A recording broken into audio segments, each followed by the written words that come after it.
The ancient Indian texts mention beautifully decorated chariots or entire palaces called vimanas that could take off and, in a matter of seconds, fly away as far as space.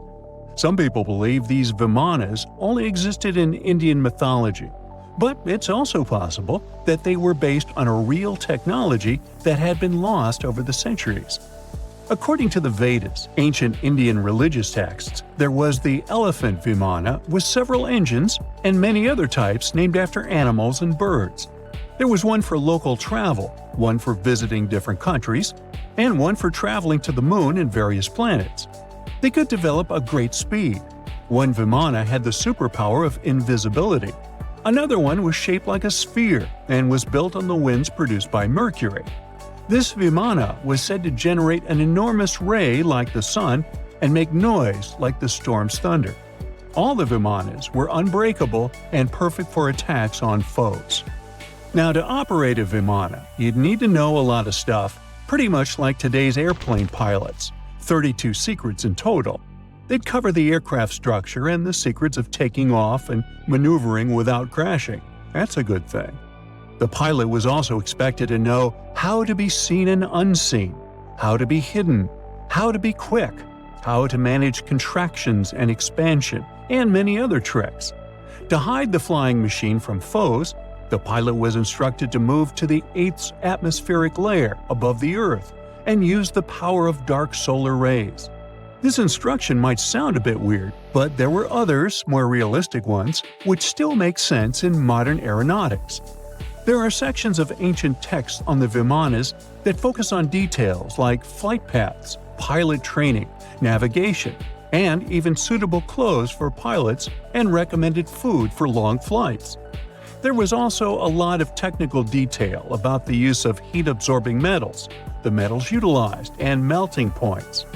The supporters of the theory that the vimanas were more than just myths are sure that the ancient Indians would unlikely go into all these details just for a beautiful story. So, the flying palaces might have been real and way ahead of their time, like many other great Indian inventions. Back in the 6th century BCE, an Indian physician named Sushruta basically wrote the original guide to medicine and surgery. They even called him the father of surgery for his work. Sushruta laid down the details on hundreds of medicinal plants and described complex surgical procedures. He gave instructions on nose reconstructions and skin transplants from one part of the body to another. The original method of rhinoplasty, which involved taking a piece of skin from the forehead to reconstruct the nose, is still used today.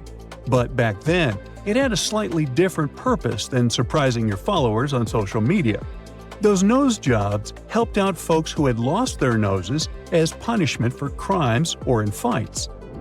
Now, you gotta thank an ancient Indian math prodigy for the invention of zero. It might not seem like a big deal, but without it, we would have no binary system and no computers. People before the 5th century CE were only thinking about some sort of a sign to indicate nothing. The invention made addition, subtraction, and other mathematical operations a whole lot easier. You can see the oldest zero in existence carved in the wall of a temple in Gwalior, India. The Indus Valley Civilization was using rulers in 1500 BCE and earlier. Made from ivory, these rulers were found during excavations in what is present-day Pakistan and northwestern India. They were widely used in architecture with amazing accuracy. They had units corresponding to slightly over 1 inch that were marked with precise subdivisions within 5/1000ths of an inch. The next invention is more of a concept than a physical item.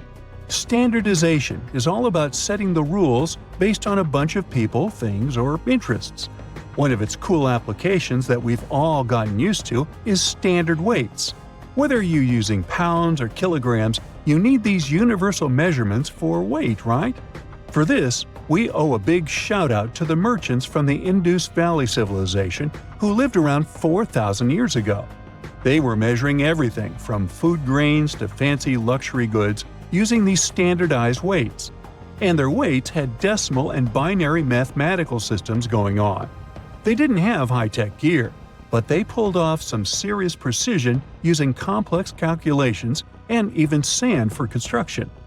Their art of standardization made its way to Persia and Central Asia, basically becoming the global weight-watching standard.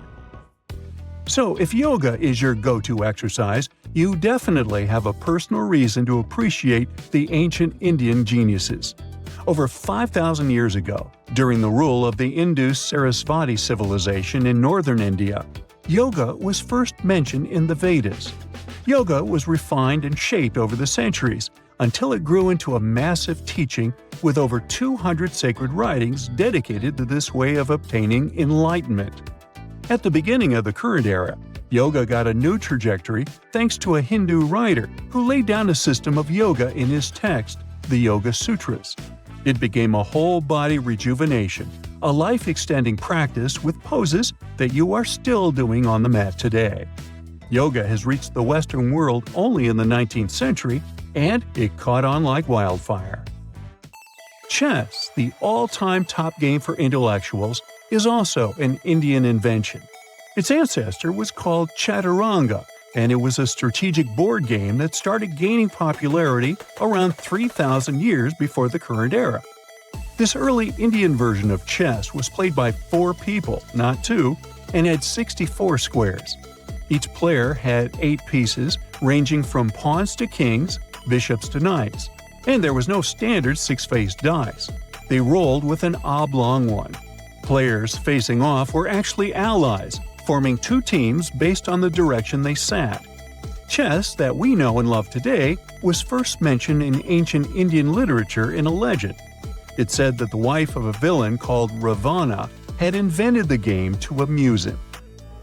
Now, the word shampoo comes from the Hindi word, which means to soothe or knead. The substance was invented in India in 1762 and was originally used for head massages, hence the name. The first shampoo was made of natural oils and herbs. British traders fell in love with the idea and brought it back with them to England. It took years for the original head massage oil to evolve into shampoo as we know it today, but it's still an Indian invention. Unlike the ancient Greeks, who wore animal skins, the Indians started cultivating cotton back in the 5th and 4th centuries before the current era. They used cotton threads to produce fabrics that soon became a huge hit in the Mediterranean and beyond. Jute and wool also have their origins in India. Cashmere, the finest and most exclusive type of wool, actually comes from the Kashmir region of India. Buttons that sit proudly on that cashmere cardigan of yours also have ancient Indian origins. Some 5,000 years ago, the Indus Valley civilization started cutting seashells into geometric shapes with tiny holes in them. First, they were just decorations, but then people started using them to fasten clothes. Now, when you think about radio communication pioneers, Marconi's name usually steals the spotlight. He got a Nobel Prize in Physics in 1909 for his groundbreaking radio work. But there's an unsung hero in the radio waves game, and his name is Sir Jagdish Chandra Bose. He spilled the beans on radio communication way back in 1895. He shot an electromagnetic wave across 75 feet at the town hall in Calcutta, and it went through walls, rang a bell, and even set off some gunpowder. Marconi took a page from Bose's book, using his invention, the Mercury Coherer, as a blueprint for his own two-way radio. Bose didn't patent his genius creation, so he only got his credit a century later. A gruesome discovery took place in Egypt some years ago. You want to hear about it? 16 human hands, carefully buried in 4 eerie pits. They didn't look too much like human hands at first, since they were abnormally large, but they were.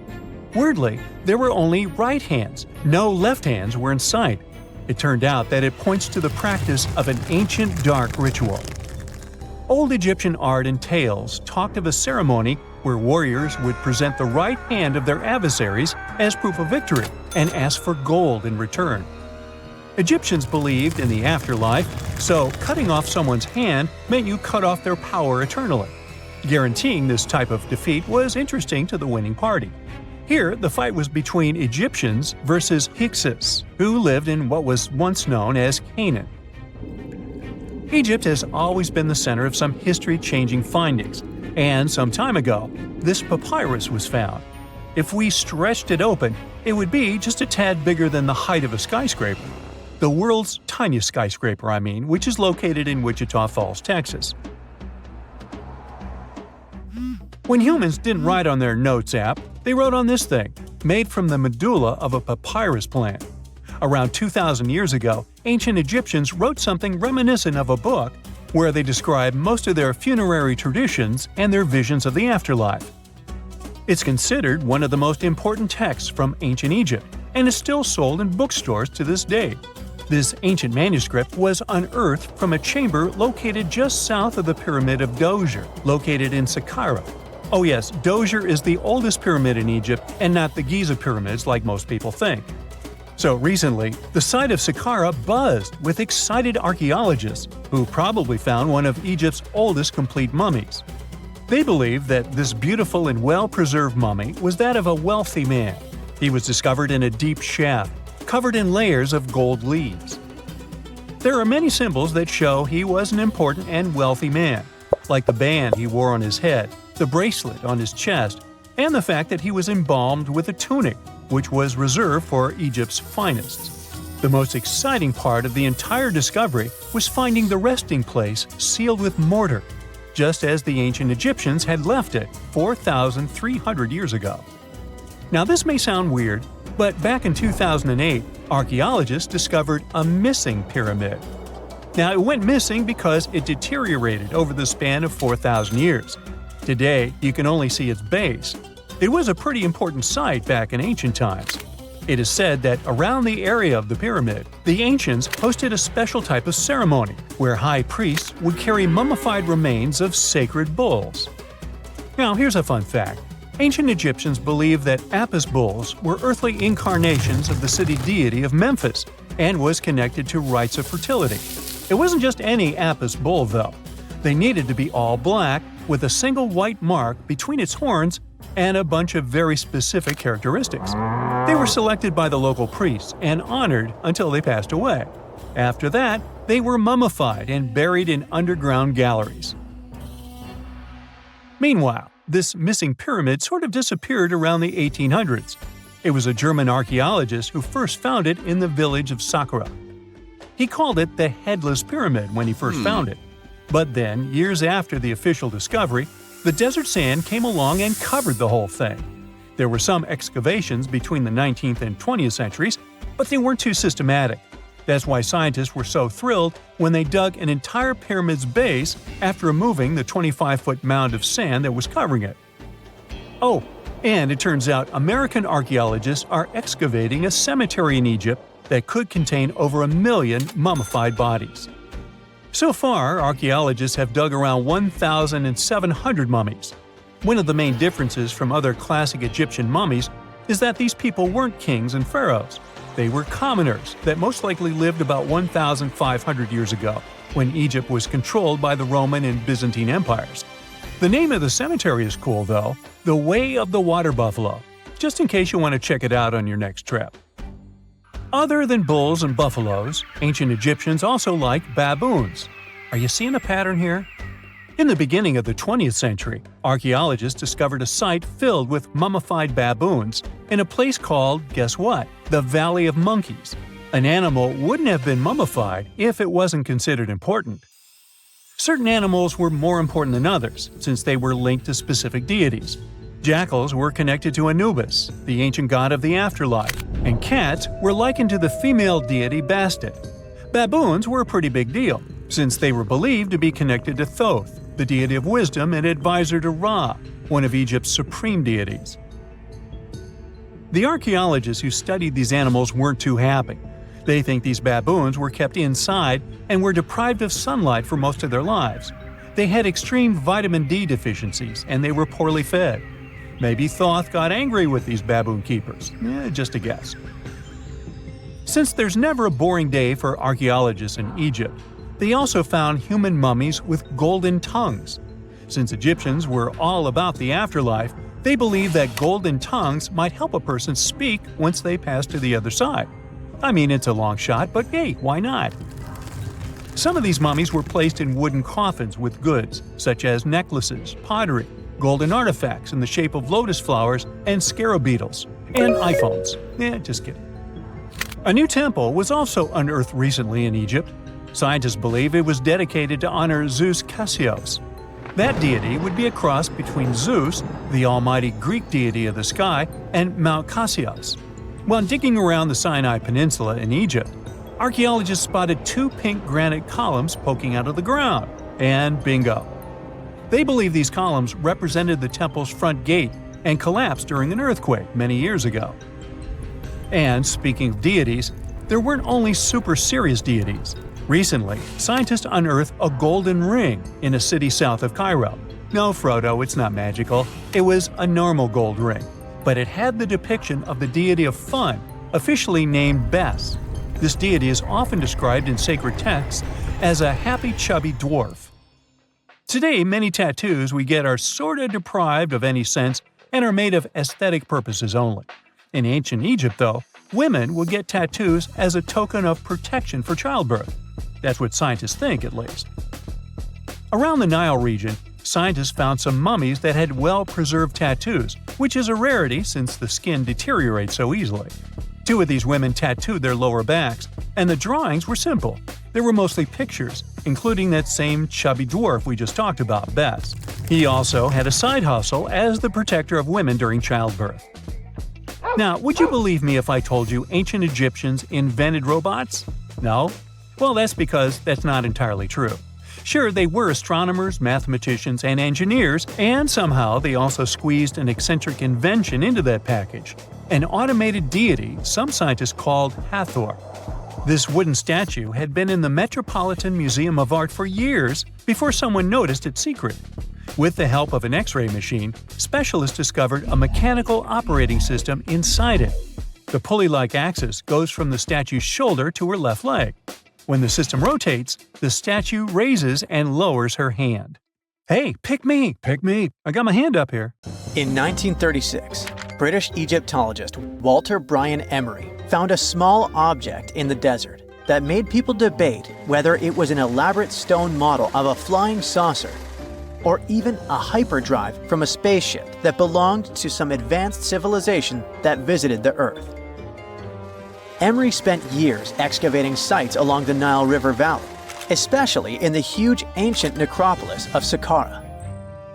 He found countless treasures from ancient Egypt, and the most bizarre one was definitely from the tomb of a high official, Sabu. Historians don't know exactly who he was for sure. Some sources say he was a king's son. His burial at Saqqara means he was an important figure in the royal court. There are no records from this early period he lived in, so Sabu's role and fate are still a mystery. Inside his tomb, scientists found 7 funerary chambers, each filled with traditional grave goods: animal bones, flint tools, pottery, ivory objects, and stone bowls. And then there was a strange, broken artifact that became famous as the Disc of Sabu. It resembles a shallow, round-bottomed bowl, but with 3 delicately carved, curved lobes spaced roughly 120 degrees apart around its perimeter. These lobes are separated by 3 holes, and at the center, there's a thin tube. The material used to build the disc is meta-siltstone, or schist. This type of rock is fragile, highly porous, and super difficult to carve. It flakes easily and crumbles under pressure.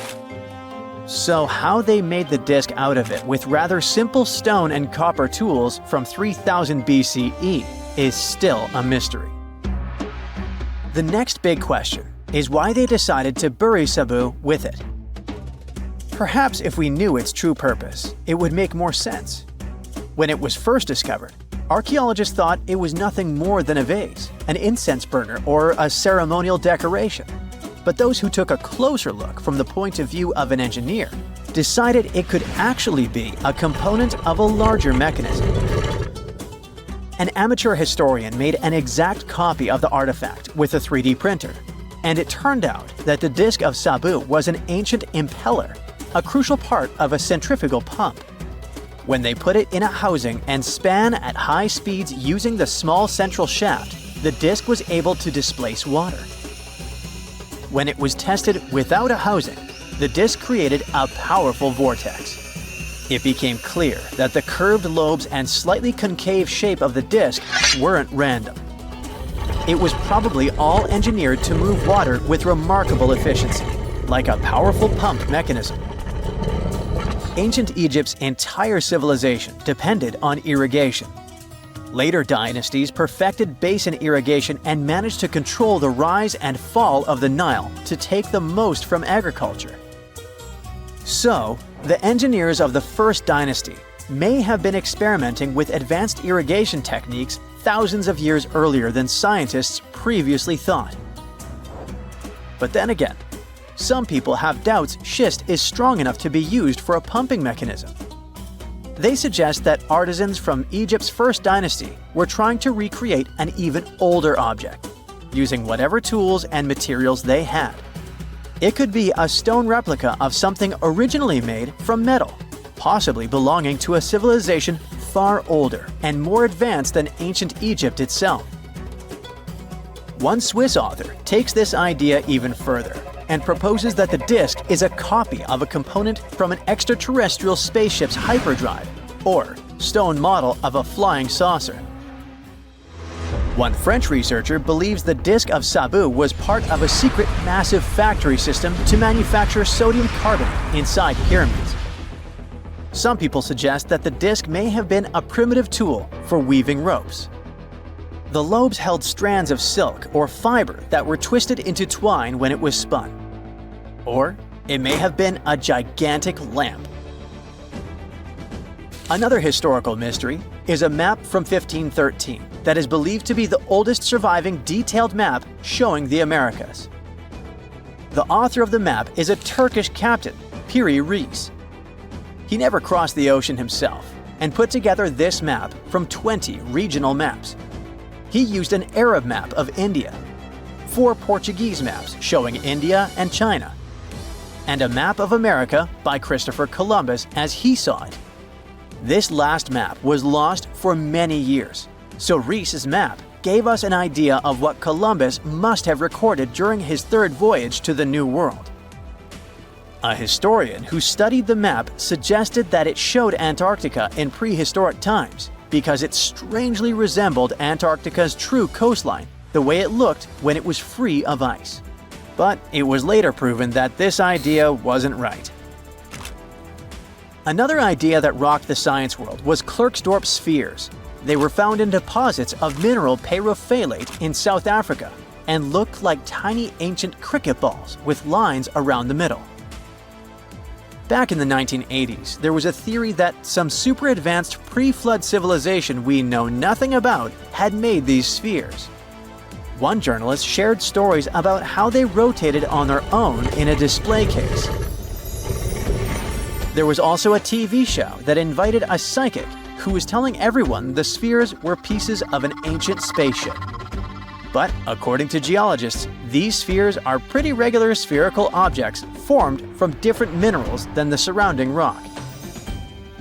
The seam-like lines on them are just imprints from the host rock's layers building up over time. The Klerksdorp spheres come in different shapes, from flattened spheres to distinct discs. As for that episode when one of these spheres spun on its own, the curator of the Klerksdorp Museum cleared that up too. He said that when he put one sphere on its glass shelf when the journalist came to visit, the sphere rotated a bit because it's round. There are some gold mining activities going on nearby, so the land where the museum stands often experiences earth tremors. In a remote part of China, there are some bizarre pipe-like formations known as the Beigon Pipes. A local explorer found them back in 1996 protruding from Mount Beigon and along the shores of Tosan Lake nearby. Some people thought they were the work of ancient guests from other planets. When scientists tested samples of the pipe material, They found out that they contained mostly common minerals, but there was a mysterious 8% of unknown stuff. Some extra tests showed that these pipes had been there before humans. Chinese geologists later visited the site and suggested that these pipes were formed naturally over time. It was probably fossilized tree roots from the area's super green past. It's still a real mystery with no clear-cut answer. While digging a trench along a river in Romania, workers found a wedge, which is now famous as the aluminum wedge of Ajud, or the object of Ajud. Right next to it, there were some mastodon bones. Those distant relatives of elephants lived 11,000 years ago. So some people concluded the wedge is of the same age. The cool part is that it's made of aluminum, but this metal wasn't discovered until the 1800s. This material requires serious heat to produce. The wedge is said to be covered in a thick layer of oxide that's been sitting there for hundreds of years. Some folks believe this wedge must have crash-landed here on a spacecraft from some other planet. Some scientists think it's all a hoax, and others suppose it might be a human-made object with an unknown purpose. We all grew up believing that Stonehenge is the world's most ancient observatory, but now it has some serious competition for the title. Nabta Playa was built more than 2,000 miles away in southern Egypt and thousands of years before Stonehenge and even the pyramids of Giza. In 1973, a Bedouin guide stumbled upon a strange group of huge stone formations while crossing the Sahara Desert. He led American archaeologist Fred Wendorf to the site, located about 60 miles from the Nile. Wendorf's friend and colleague claims the team found the stones while stopping for a bathroom break in the desert. Either way, what they found changed history. At first, Wendorf thought the stone structures were just natural formations, but then it hit him. This area was once a lake, meaning no natural rocks should even be there. He kept coming back to the site for decades, and by the early 1990s, his team finally uncovered a circle of stones that seemed to line up with the stars in a way no one could explain. After 7 long years of trying to crack the mystery of the site, Wendorf reached out to an expert in archaeoastronomy. They study how ancient people used the stars. One evening, while the expert sat in the cool desert sand staring at the stones, he realized that they formed a pattern radiating outward from a massive burial mound. One by one, as they dug into the sediment, the buried megaliths started lining up like spokes on a wheel. The team had already used radiocarbon dating to test samples from fire hearths and tamarisk wood roofing found inside the stone circle. Nabta Playa had dozens of standing stones, all a few feet tall. Some of them lined up exactly with the sunrise on special days, and others matched up with bright stars in the sky. Inside the big circle, there were 6 special stones that may have been used for rituals or marking important times of the year. Around them, 29 standing stones might have worked like a simple calendar to help people know when it was time for something important, like the summer solstice, the longest day of the year. When the sun rose in just the right spot, it was a sign that the rainy season was coming. The stone circle once aligned with the brightest stars in the northern sky: Arcturus, Sirius, and Alpha Centauri. Some stones even pointed to the constellation Orion. By tracing Arcturus's movement across the sky, they figured out that it matched perfectly with the circle around 4800 BCE. That means it was the oldest astronomical site ever discovered. And the people of Nabta Playa may have been watching the stars thousands of years before telescopes were even invented. It looks like it had a huge meaning for people living and traveling through the desert. Over 10,000 years ago, the long, cold, and dry ice age that lasted for tens of thousands of years was finally fading away. Northern Africa got massive monsoons and rains that filled up seasonal lakes. So, parts of the desert turned into short-lived oases. For the nomadic people who roamed this harsh land, these summer rains were everything. Their entire way of life revolved around cattle. When archaeologists opened the central tomb at Nabta Playa, They dug up cattle bones and even a massive rock carved into the shape of a cow. The people who built it used the stars to guide them and find hidden watering holes like Nabta Playa, which likely held water for about 4 months a year, starting with the summer monsoons.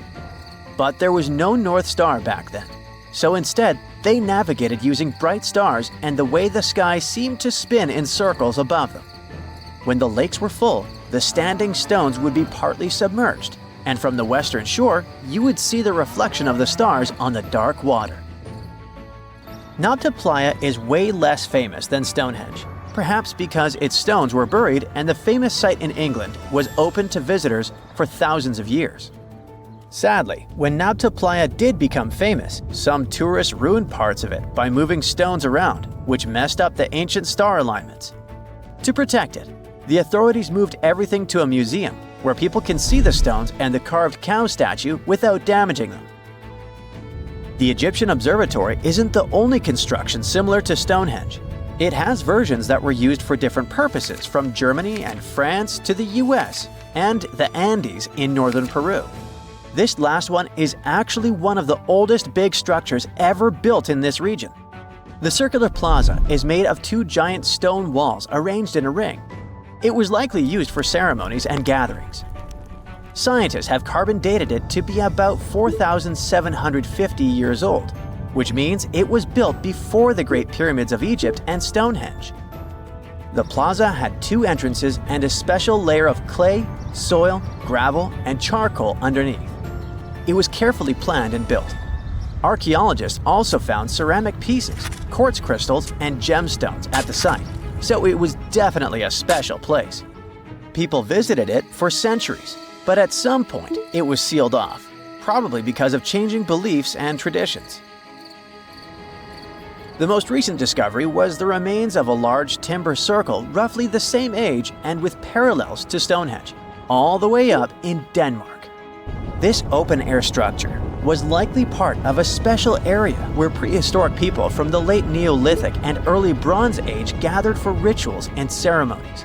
The circle was made up of 45 giant wooden posts, forming a huge ring about 100 feet wide.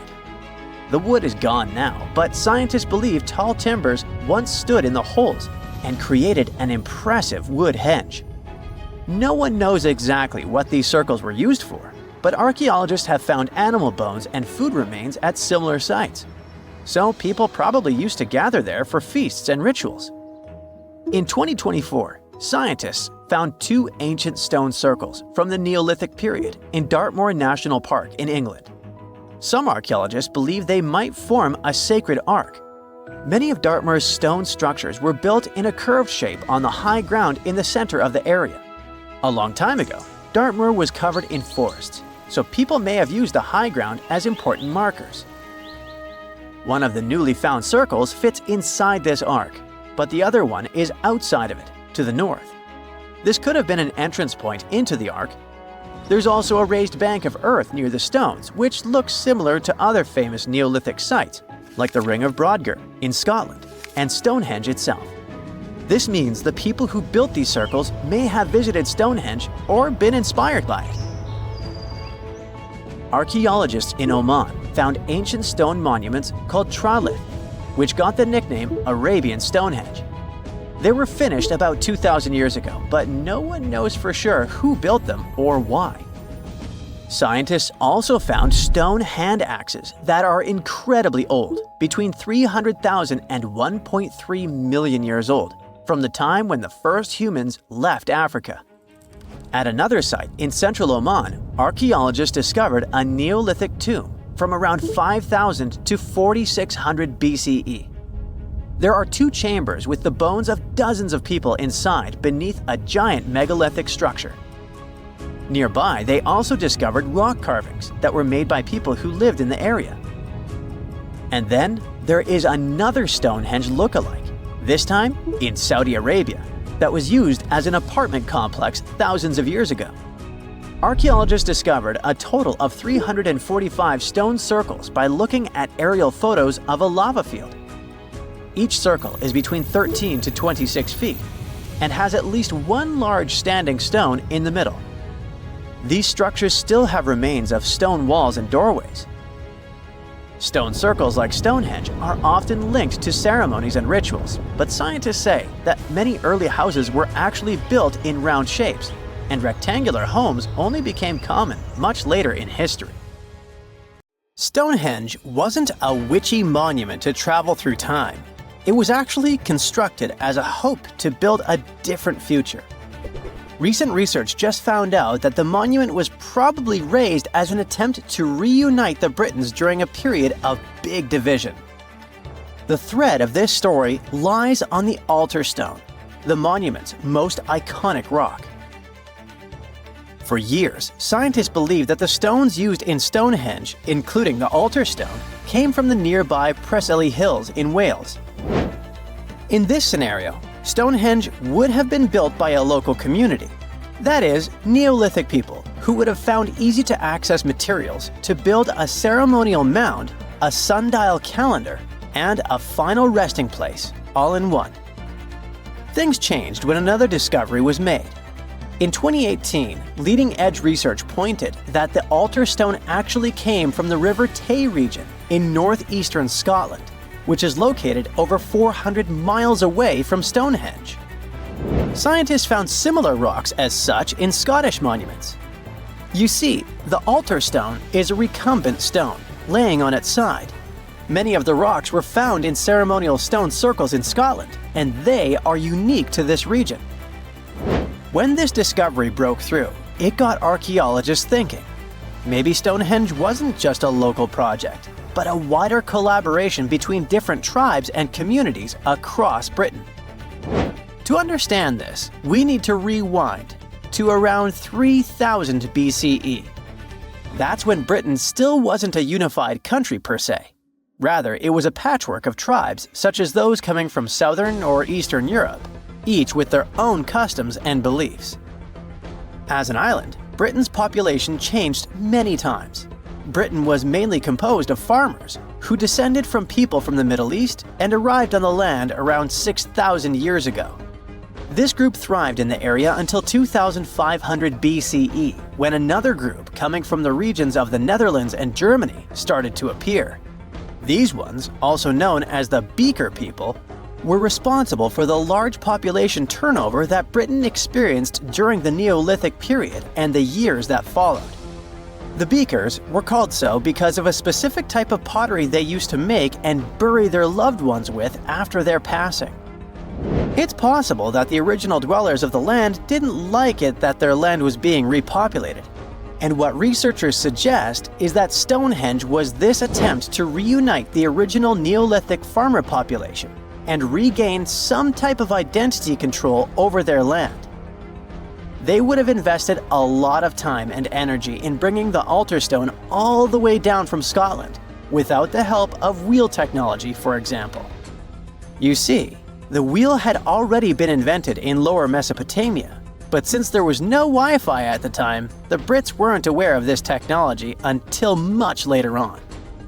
This whole territorial crisis could have driven locals to use their resources to move the altar stone to Salisbury Plain in England, in order to reunify the land.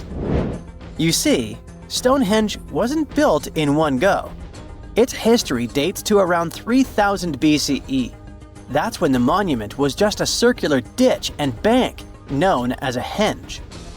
Inside, they placed wooden posts and possibly totem-like carvings. This version of Stonehenge wasn't about rocks yet. It was more of a ritualistic place and possibly a final resting place.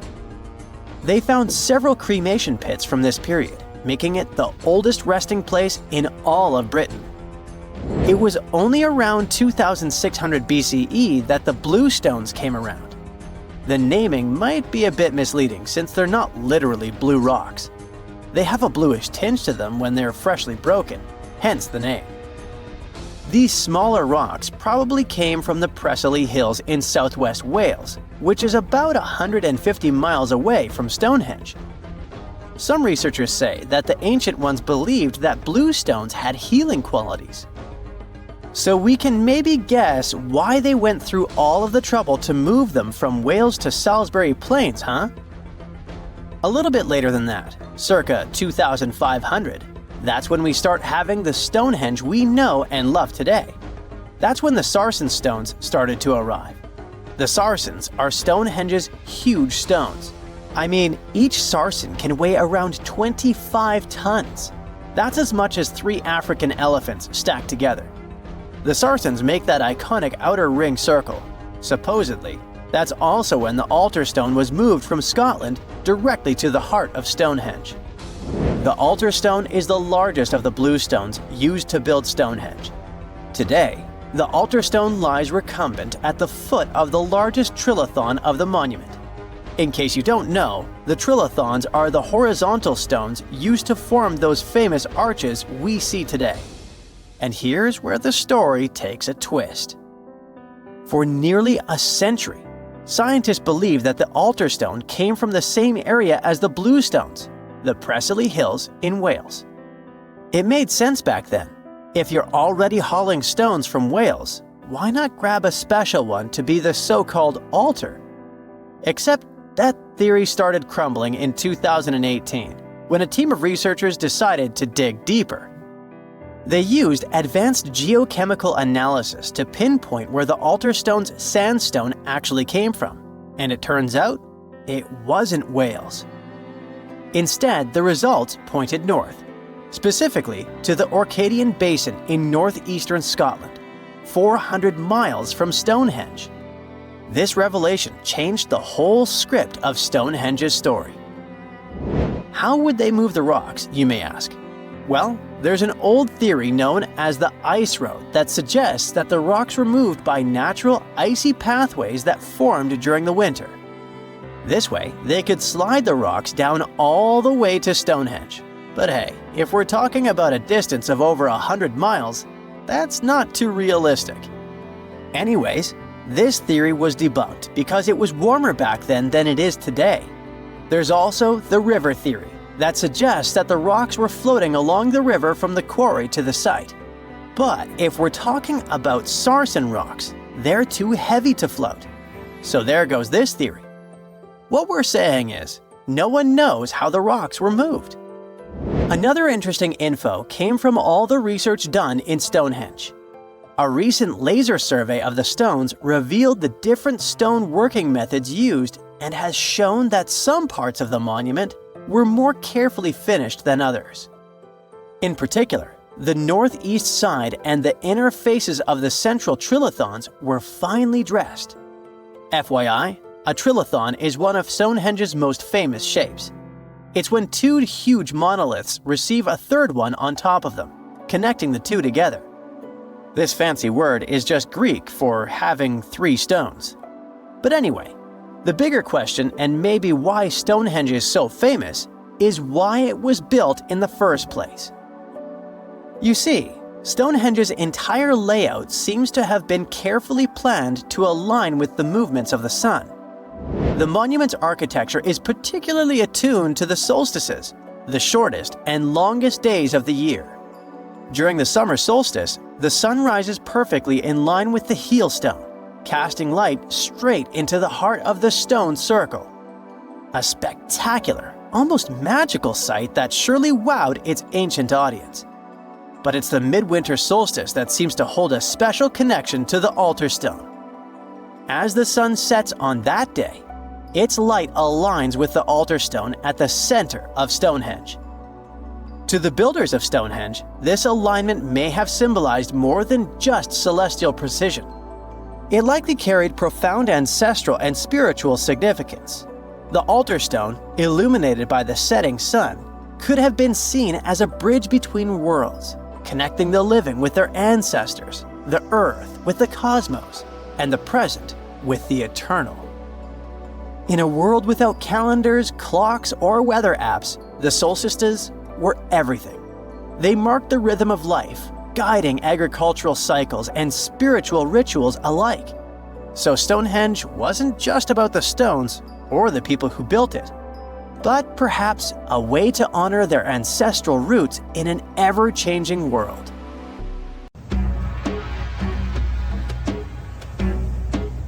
This is not a dune set.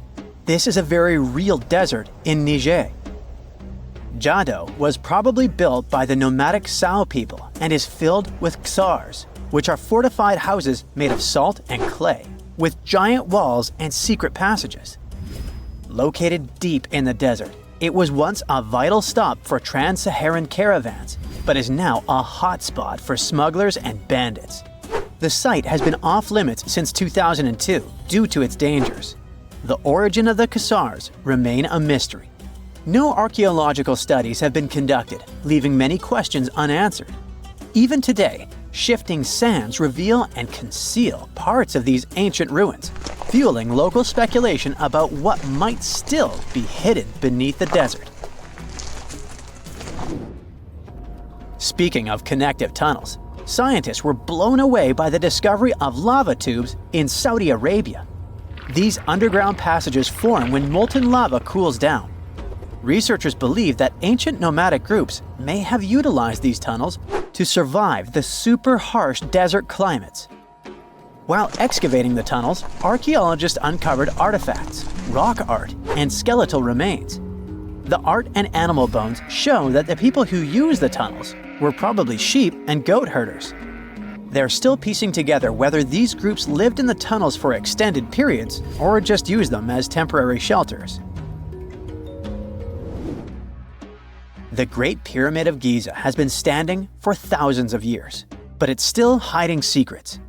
Using special scanning technology, scientists found two hidden structures under an ancient burial ground.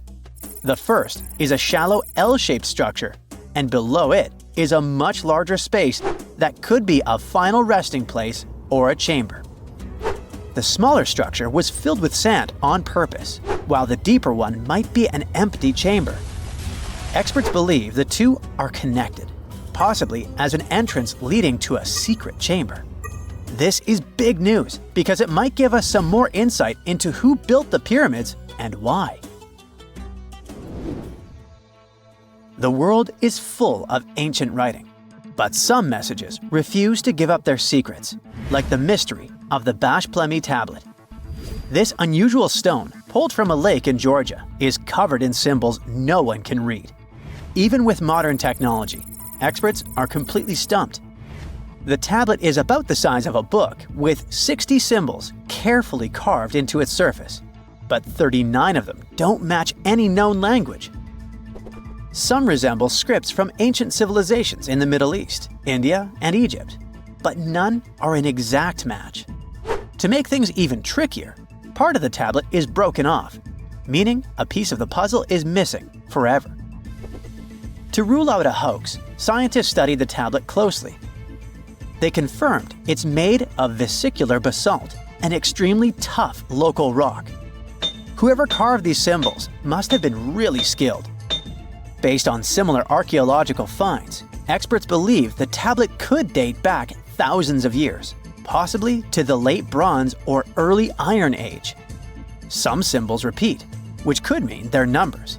Maybe it's an inventory list, a record of battles, or even an offering to the deities. Until someone cracks the code, the Bash Plemi tablet remains an unsolved mystery from the depths of history.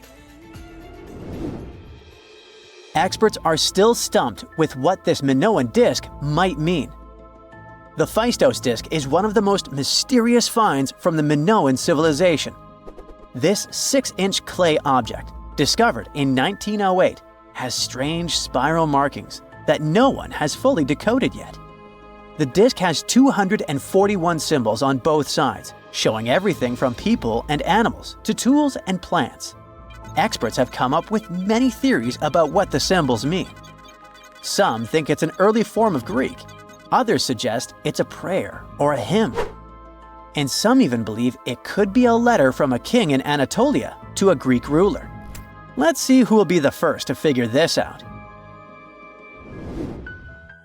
It's always a fun day at an archaeologist's office when they find something as big as a 2,000-year-old marble head. A French archaeologist mission went digging inside an old medieval house near Alexandria in Egypt and found a statue's head depicting an old, possibly ill man. This statue dates from the last Egyptian dynasty before it became part of the Roman Empire. and the site where it was found is associated with the likes of Cleopatra and Mark Antony. For archaeologists, even the smallest finds at this site means a lot. You've heard of Lucy, right? The Australopithecus that was an early ancestor for us humans. Well, scientists found some of her species' footprints somewhere in Tanzania. The so-called Laetoli footprints are over 3 million years old. The trail stretched 88 feet and has about 70 footprints, left behind when a bunch of early humans walked across some wet volcanic ash. What's cool is that these early humans were already walking on 2 feet, like us, not all hunched over like apes. The close spacing of the prints shows they probably had short legs and a shorter stride than we do today. In an ancient Egyptian temple, archaeologists uncovered a shrine unlike any other, a place dedicated to falcons and 2 mysterious deities. One deity had a falcon's head, while the other wore a crown with a sun disk and cow horns. But the most baffling discovery was an inscription that read, "It is improper to boil a head in here." At the heart of the shrine, there are 15 headless falcons carefully arranged on a pedestal, likely as offerings to the falcon-headed deity. One theory suggests the birds were boiled first, perhaps to pluck their feathers, before being placed in the shrine, following the strange rule carved into stone. Archaeologists also found a 13-inch iron harpoon nearby. Its true purpose remains unknown, although the shrine also held remains of fish, mammals, and bird eggs, suggesting that the rituals may have included feasting. And speaking of ancient Egypt, meet Hathor. Scientists named her after the ancient Egyptian deity of motherhood, music, and singing. This wooden statue, housed at the Metropolitan Museum of Art, was thought to be just a beautiful artifact, until a surprising secret was uncovered. Using an X-ray machine, experts found a mechanical operating system inside it, with pulleys and axles connecting her shoulder to her left leg. When activated, the system made her hand raise and lower, an engineering marvel from over 3,000 years ago. The statue was created during Egypt's Middle Kingdom, around 1800 BCE, and is often compared to 19th century automata due to its advanced design. It's believed the statue was used in religious ceremonies, symbolizing Hathor's role in dance and music. An unexpected discovery happened in northern Kuwait, where a Kuwaiti-Polish team uncovered a mysterious 7,500-year-old statue. The statue features an elongated skull, no mouth, narrow eyes, and a flattened nose. This feature is thought to be an Ophidian figurine, named after the Greek word for snake, and it was likely made by the Ubaid culture, a civilization known for their pottery skills. While no one knows exactly what role this weird statue played, it might have been linked to rituals or symbolic practices. Some scientists think these figurines, found in homes or final resting places, were tied to important cultural beliefs. We couldn't mention unresolved mysteries of this world without speaking about these elongated skulls. In the deserts of Peru, researchers uncovered 5 ancient skeletons, 2 with unnaturally elongated skulls. While head shaping was common in many cultures, these skulls defy explanation. Local legends tell tales of the so-called Gentiles, a mysterious race banished underground by the powerful deities. Some say this is what the skulls represent. Others think this is some type of genetic anomaly, which was confirmed after finding an infant skull, too large to be artificially shaped. Stonehenge took approximately 20 million man-hours to build. For comparison, an average human doesn't live much over 700,000 hours. This is Jack, one of the first builders of Stonehenge. Let's say Jack lived to be 80 years old, which is extremely improbable, but it makes it easier for me to crunch the numbers, thanks. If Jack had spent his entire life, from age 0 to age 80, working on the Stonehenge project, It would have required approximately 28.5 generations of people doing the same thing to complete it. That's next to impossible. To make it more plausible, let's multiply that by 2. After all, Jack wouldn't want to dedicate his entire life to moving stones, and he didn't live to be that old. Thus, we arrive at around 57 generations needed to build Stonehenge. That's not enough room on the screen for me to introduce John, Jack's great-great-great-great, you get the drift, grandson. So it all began around 5,000 years ago with just a simple circular earthen bank and ditch. Fast forward to around 26,000 BCE, and the builders replaced that initial structure with a complex arrangement of wooden posts and brought in around 80 dolerite bloom stones from Wales, which were rearranged at least 3 times. Then, a few hundred years later, they added those massive sarsen stones, each weighing around 25 tons. These enormous sandstone blocks were transported about 19 miles to create a continuous outer circle, with 5 trilithons, 2 upright stones topped with a lintel, forming a horseshoe shape inside. It was a millennium-long building process that demanded years of hard work. So, people must have lived nearby, right? But how would they have found shelter back then? Today, we have houses for builders on site, small accommodations that serve as temporary housing. But structures like this definitely didn't exist when Stonehenge was constructed. Did they? Well, actually, they existed. And some recent archaeological digs near Stonehenge prove it. Archaeologists found this Stone Age eco-home, which is a huge deal since it's one of the earliest settlements in the area. This newly uncovered Mesolithic home dates back to around the year 4300 BCE. Let's take a closer look at this house, shall we?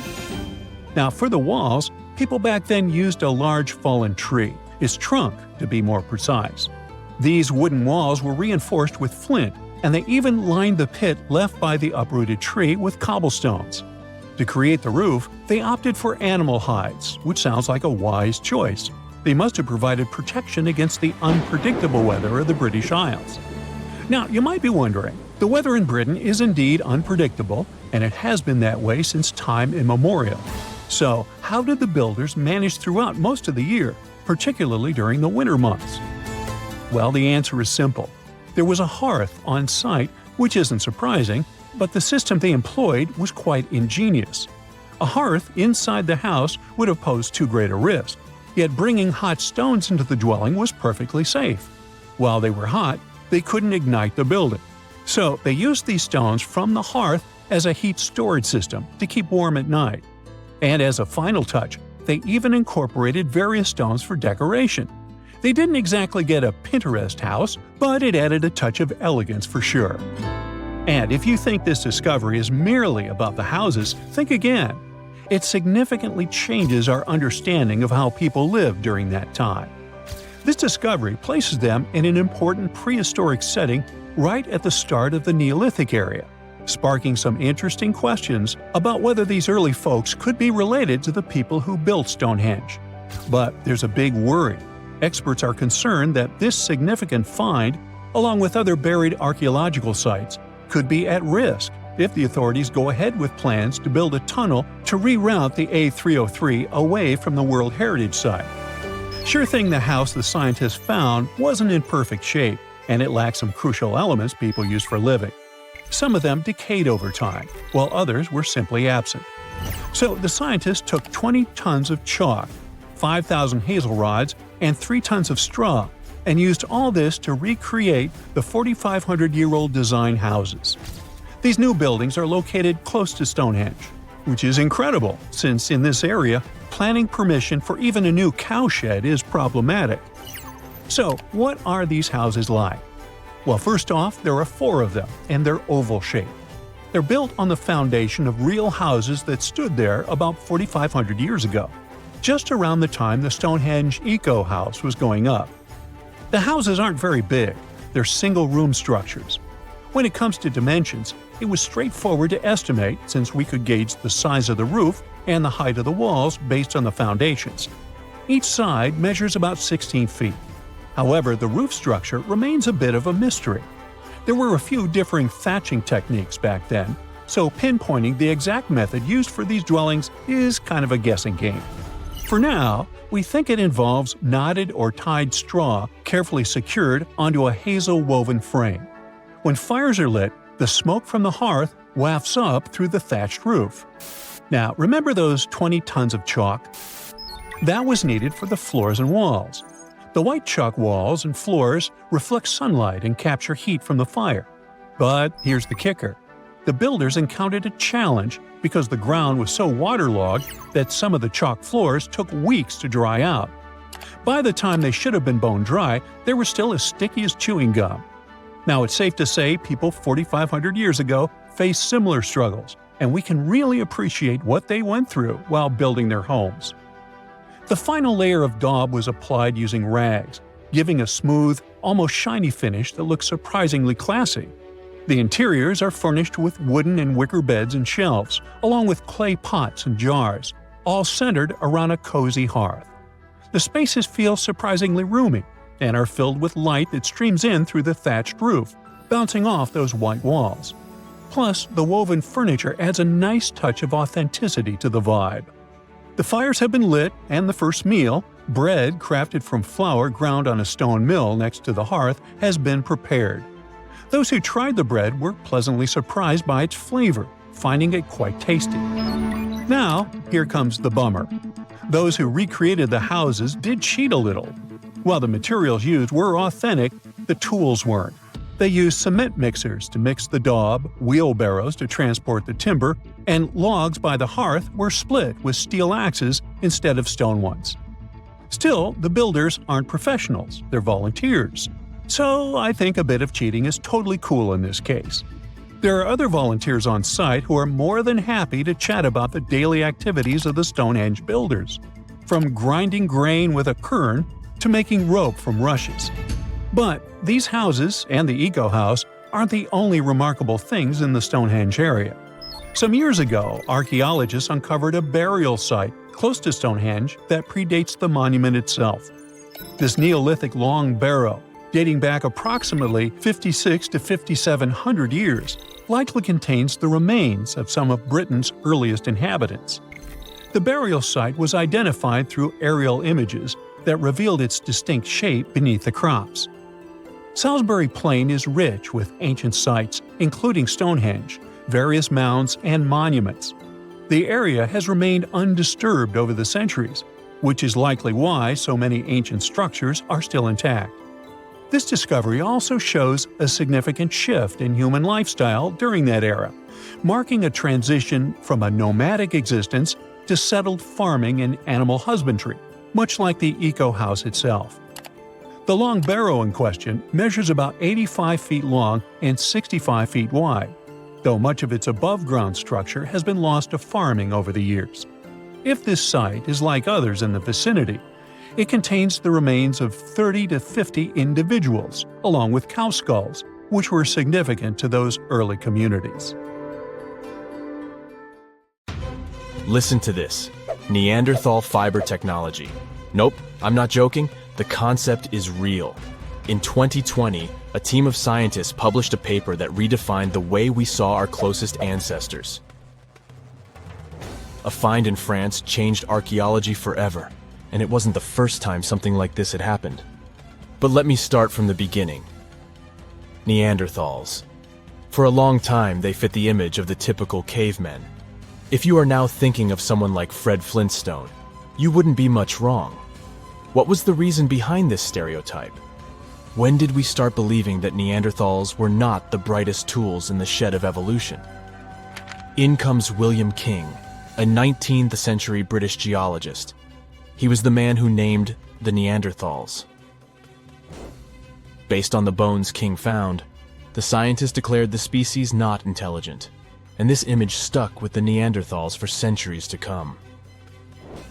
But a piece of string, just 1/4 of an inch long, changed everything.